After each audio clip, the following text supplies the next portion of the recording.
Big ബോസിൻ്റെ live അപ്ഡേറ്റ്സിലേക്ക് എല്ലാവർക്കും സ്വാഗതം. അങ്ങനെ ഈ സീസണിലെ ആദ്യത്തെ ജയിൽ പുള്ളികൾ എന്ന് പറയുന്നത് നമ്മുടെ രതീഷും അതുപോലെ തന്നെ ജിൻഡോയുമാണ്.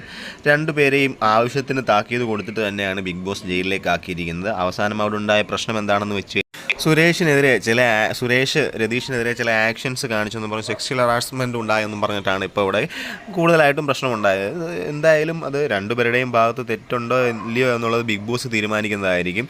ഇപ്പോൾ എന്തായാലും ഇവിടുത്തെ കാര്യം എന്താണെന്ന് വെച്ച് കഴിഞ്ഞാൽ രതീഷിൻ്റെ ഓവർ ഷോയും അതുപോലെ പട്ടി ഷോ എന്ന് തന്നെ പച്ചമലയാളത്തിൽ പറയുന്നതായിരിക്കും നല്ലത്. അത് അവസാനിപ്പിച്ച് ജയിലിലേക്ക് പോയി എന്നുള്ളതാണ്. എന്തായാലും ജയിലിൽ കിടക്കുന്നവർക്ക് കൂടുതലായിട്ട് സപ്പോർട്ട് പുറമേ കിട്ടുമെന്നുള്ളത് വേറൊരു കാര്യമാണ്. രതീഷിൻ്റെ കാര്യം നമുക്ക് കണ്ടറിയേണ്ടി വരും. കാരണം അന്ന് മുതൽ ഇത്രയും ദിവസം അഹങ്കാരമല്ലാതെ വേറെ ഒന്നും അവിടെ കാണിച്ചിട്ടില്ല. ഷോ എന്ന രീതിയിൽ എന്തൊക്കെയോ കാട്ടിക്കൂട്ടിയാണ്. ഒരു വ്യക്തിയെ എങ്ങനെ കുളമാക്കി ചളവാക്കാം അല്ലെങ്കിൽ എങ്ങനെ അപമാനിക്കാം എന്നുള്ളതിൻ്റെ നേർത്ത ഉദാഹരണമാണ് രതീഷ് എന്നുള്ളത് നമ്മൾ ഇത്രയും ദിവസം ഈ 5 ദിവസവും ഷോ കണ്ടു കഴിഞ്ഞപ്പോൾ നമുക്ക് മനസ്സിലായി. ലൈവ് കാണുന്നവർക്ക് പ്രത്യേകിച്ച് ഒന്നുകൂടെ പെട്ടെന്ന് മനസ്സിലാകും. കാരണം ഇതുപോലെ രണ്ട് സുഹൃത്തുക്കളിൽ നിന്ന് സംസാരിച്ചപ്പോൾ തന്നെ കൂടുതലും പ്രണയമാണ്, ലവ് ആണ് എന്ന് പറഞ്ഞു തുടങ്ങിയതാണ്.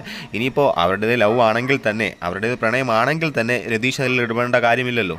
ജാൻമണി ആയാലും അതുപോലെ തന്നെ സിജോയെ ആയാലും അർജുനെ ആയാലും എല്ലാവരെയും എങ്ങനെ വെറുപ്പിക്കാമെന്നുള്ളതായിരുന്നു രതീഷിൻ്റെ ലക്ഷ്യം. വെറുപ്പിച്ചിട്ട് മറ്റുള്ളവരുടെ മനസ്സിൽ കയറി കൂടി സ്ട്രാറ്റജി ആയിരിക്കാം. ഒരു പക്ഷേ അത് തനിക്ക് തന്നെ സ്വന്തം വിനയായെന്നുള്ള കാര്യമാണ് നമുക്കിപ്പോൾ മനസ്സിലാവുന്നത്. തുടർന്ന് ലൈവ് അപ്ഡേറ്റ് കാണുവാനായി ചാനൽ സബ്സ്ക്രൈബ് ചെയ്ത് സപ്പോർട്ട് ചെയ്യാം.